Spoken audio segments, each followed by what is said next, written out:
আমার ভাইয়ার ছবি এমনটা অনেকগুলোই দেখছি, দেখার পরও মানে আমার অনেক ভালো লাগে। আমার ভাইয়াকে অনেক আগে থেকে আমি ভাইয়ের ছবি দেখি, সাকিব ভাইয়ের ছবি। কিন্তু সাকিব ভাইয়ের বর্তমানে যে রকিস্টার ছবিটা বর্তমানে আমি দেখি নাই, কিন্তু লুকটা দেখে আমার ভালো লাগছে যে বাইরের ছবিতে বাংলাদেশের মানুষ এমন কোনো চাহিদা নাই যে ছবি না দেখবে দেখবে। এই যে মানুষ বলে না যে ছবি ভালো হয় নাই, কেউ বলছে ভালো হয়েছে, ওগুলা ভুয়া। যেমন আমাদের দেশে দুর্নীতি দেশ এটাই। যেমন আওয়ামী লীগ সরকার ক্ষমতা ছিল, দেশ ভালো না, এখন আবার বিএনপি আসছে, সবাই বলে বিএনপি ভালো। দেখুন বাইরে একটা ছবি বেরিয়েছে নতুন, এই ছবিতে মানুষ বলবো খারাপ ভালো বলবো, কিন্তু আগে দেখুক, না দেখে তার বলা যাবে না যে এটা খারাপ।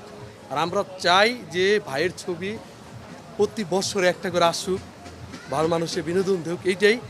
আর ভাইয়ের 2-3টা বডিগার্ড অলরেডি তার পাশে থাকা দরকার।